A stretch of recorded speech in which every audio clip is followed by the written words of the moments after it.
Welcome back, everyone, to this edition of Popcorn Diaries. Today, Adriana and I are going to reveal our top number one pick for family movie of all time. Adriana, what is your favorite family movie of all time? Well, I've kept you guessing almost the whole month. Yes, you have. You've guessed pretty wildly and never came even close to the mark. So Let me share with you that my number one family classic movie is The Princess Bride, 1987. All right, I didn't think of that one. That is a absolutely outstanding first choice. This actually really is one of my favorite all-time movies. Anytime this movie comes on, I will be watching it.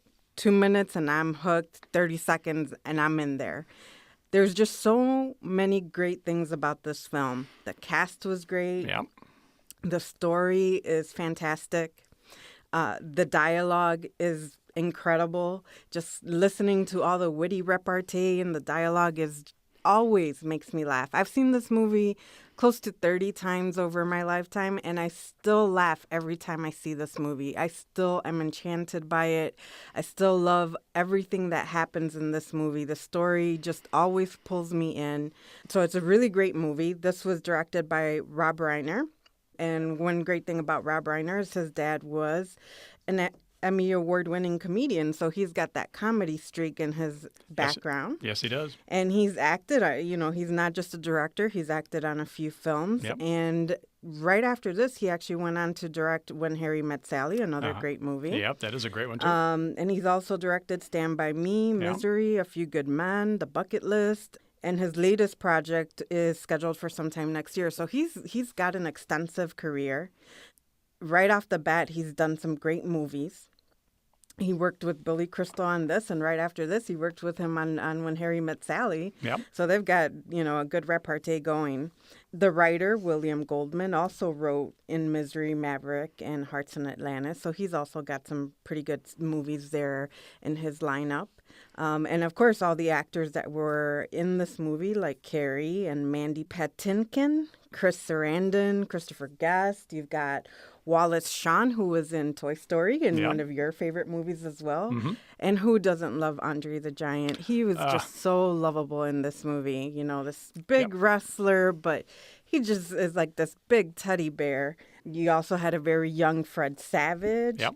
Robin Wright, Peter Falk, who was best known for Columbo, of course, Peter Cook, Mel Smith, Carol Kane, Billy Crystal, and you can just go on and on. There are so many characters in this movie, and they all did such a wonderful job. Great acting in this movie. Yeah, this is a great choice for number one. Definitely this was in my list, my top 20 list, as I narrowed the list down to 5. And this is, I think you said it earlier, it's just enchanting to watch this. I think that's the phrase or the word that would best describe this movie. It's just such a great story. Peter Falk does such a good job.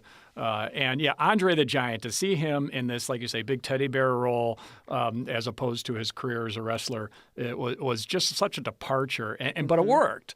It did. Yeah, and this is a movie that at our house, when it comes on, pretty much everything stops. Yes. And we stand and we watch and we look at each other and say, wait, we've seen this about a zillion times. But no, we still stand there and we watch this because it's just so good. It's the kind of movie that just draws attention. There's no doubt about that. That movie comes on and you start to listen to the dialogue and you just can't help but stop what you're doing and finish watching the movie.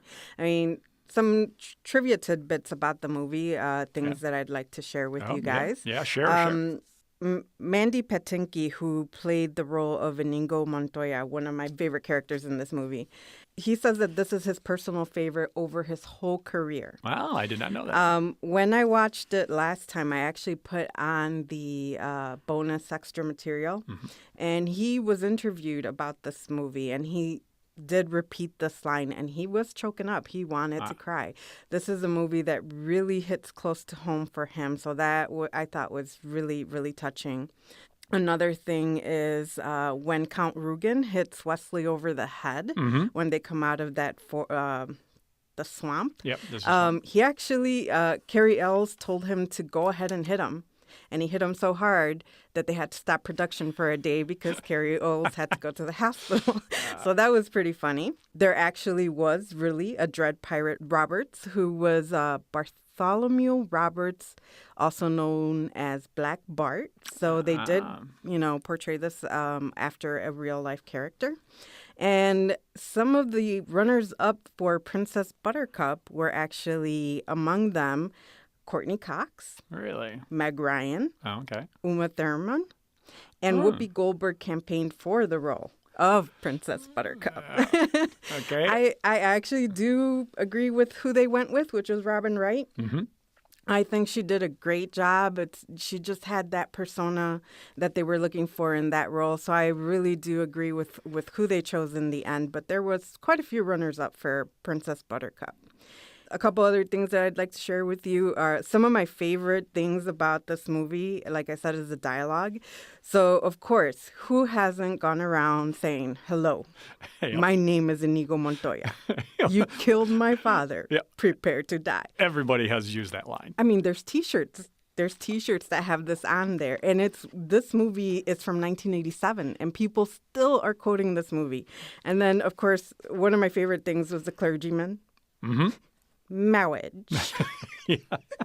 Just hearing him speak that way, every time he starts speaking, I just laugh. I laugh because it is so funny. He's just so serious, but then it's marriage. And then, of course, Billy Crystal's performance in this movie was amazing. Yeah, it was so totally amazing. The makeup work they did on him, amazing, phenomenal. So my favorite line that in Billy Crystal in this movie is, "Go away or I'll call the Brute Squad." I'm on the Brute Squad. You are the Brute Squad. So this movie, like I said, every single time I see it, I love it. I can't wait to see it again. I own it. I own several copies of it, actually, because one of them was broken in an accident. I thought maybe you're going to wear one out just in case you had a backup copy. Yeah, no, my original already has been worn out. Somebody stepped on the case and cracked it, but I refuse to throw it away because it's just, I love this movie so much. So that's what I wanted to share with everyone today. I hope you agree with some of the things. I hope all of you have come to love this movie. And if you haven't watched this movie, definitely go out and check it out. Watch it with your kids and be enchanted and feel that, it's got love, it's got adventure, it's got romance, and it's got everything. Sword fights, Yep. There's just everything for everybody. Yeah, agreed. Again, an outstanding choice. It has something for everybody in this thing. You could not pick a better family movie to watch together with the kids. True. So now that I have revealed my number one, and I have been waiting all month to hear your number one, let's go for it. Everyone should know by now I am a Disney fan. So it should be no surprise that my number one movie is Pirates of the Caribbean, Curse of the Black Pearl. Nice choice. Yeah, had to go with this one for number one. What's not to love about a good pirate movie? Disney does it better than anyone could do it. Johnny Depp as Jack Sparrow is just ideally picked for this. The reason I love this movie so much is it was loosely based off of the attraction at Disneyland and Disney World, Pirates of the Caribbean. This is the first time someone's actually made a movie off of an attraction, which really makes this special. And as you go through this movie and you watch everything that happens, there are so many things in this movie that were based off the attraction. If you've been there and you've gone through the attraction, you should be able to pick up on all the hidden Mickeys that are in this thing and all the other characters that they use. And so that just makes it very, very special. In fact, the premiere for this movie when it was released was at Disneyland. Oh, was it? Yep, that's the only time they've ever done something. So that's how special this was. To me, this movie's got everything. You got romance, you got swashbuckling and sword fighting, you've got adventure. The whole cast that turns in when they get hit by the moonlight, they turn into the ghosts, and you see their bones and everything like that. So you've got that going for it. The chase to get all the gold medallions. Again, the characters are just, Jack Sparrow, Barbossa, Will Turner, Elizabeth Swann are just so perfectly picked for this that it just makes just a great story start to finish. I got lots of tidbits on this one. The fifth one will be out in 2016. Oh, I did not know that Yep, they were actually it's going called to number. Dead Men Tell No Tales, a classic line from the Disney attraction. The movies that have been made so far, $3.7 billion have been raked Wow. in, so just an incredible success. Nominated for 5 Academy Awards. Did not win anything because it was up against Million Dollar Baby and Aviator, and those two kind of swept I'm up. guessing that the music was part of that nomination. Yeah, it was. I definitely love this movie, but the music is outstanding. Yep, it does have a great musical score for the role of Jack Sparrow, which, by the way, every time someone said, "Hey, you're Jack Sparrow," Johnny Depp would say, "Captain Jack Sparrow." He said that every time in the movie. That was something he came up with, among many other lines he Kind improvised. of a throwback to Bond. Yeah, in a way. Michael Keaton, Jim Carrey, Christopher Walken, all considered for Jack Sparrow. Yeah. I could not see Michael Keaton in this. Okay. They also officially offered Robert De Niro the role of Jack Sparrow. He did not want to do a pirate movie because pirate movies have not done well in the past. Well, he passed up a gold gem there because this movie has done, this franchise, because it's not a movie, it's a franchise, has done very, very well. Absolutely. Will Turner, played by Orlando Bloom, of course, came down to him or Heath Ledger. Oh, wow. Yeah, how about that? But they went with Bloom because of his fame with Lord of the Rings. Yes. Yeah, so they wanted to bank on that. I think this is probably his second most famous role after Lord of the Rings. Johnny Depp improvised lots of lines. He always says savvy every time he's talking to somebody. Yep, that's something he came up with on his own. Also, at the end of the movie, when he's staring out over the edge of the ship and he says, "Bring me that horizon," he decided to say that at the last minute on that day of filming. For you other folks that listen to little weird things that happen, if you listen real carefully during the Battle of the Royal Navy and Barbossa's crew, you can hear the Wilhelm scream.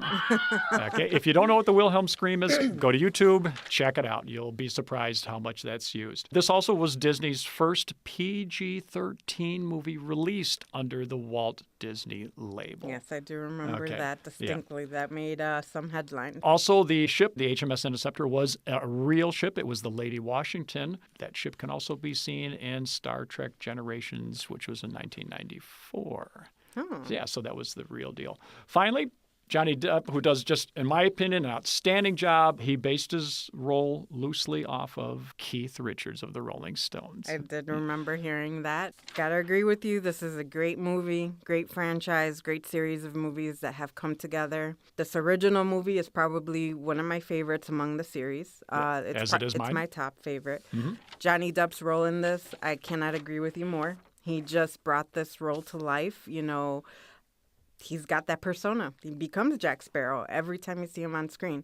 One of the things I do got to say is two people that don't have major roles in this film, but they have been consistent throughout the series. And every time they're on screen, I just got to laugh because of the interplay between them are Pinto and Rigetti. Oh, yeah. These are two characters that have made this franchise very fun for me. You know, they don't have major roles. Nope. They came out in the first movie, and just their interplay between these two characters, it's great to watch. Every time they're on screen, I'm like, okay, they're going to do something really fun. And they bring an element of comedy to the movies that otherwise you'd have more of a serious film. Yeah. I mean, even though, you know, Jack Sparrow's character is very funny, very, you know, he's got that swagger and stuff, but these two characters just bring comedy to the movie. They really do. They're definitely comic relief throughout the movie, and they bring them in just at the right time when things, like you say, might go just a little too serious, and all of a sudden they're there, and they go back and forth about whatever it is they're doing, and you just laugh. Yeah. And then they get right out of them, and they go right back to the story. Yeah. And so you're right. You never know where they're going to pop up, but they're definitely kind of a Laurel and Hardy, you know, kind of a thing. It does a lot for the movie. Without them, this would be a whole different feel. Yeah, it would have a whole different feel. And that's one thing that sometimes we see throughout many films, that there are supporting characters, supporting roles in movies that make the movie what it is. So this rounds out our final number one for Family Classic Movies. I hope that all of you have enjoyed listening to our top 5. We have some special things coming up in the next year. As you know, our episodes are named 00 something, so January starts us off with 007. January is going to be Bond month for Popcorn Diaries. So if you are a Bond fan, if you love the movies, if you want to talk about the films, definitely come in and join us on the discussions. If you have suggestions after, January that you want to hear movies being discussed, let us know, and we will definitely bring those on board. So looking forward to Bond month. That is going to be so much fun. Yep. We are actually going to try to have a guest speaker for January, so hopefully that all works out. We hope that you enjoy your holiday season. Be safe, be merry, and have a great new year. And we will see you next time on Popcorn Diaries.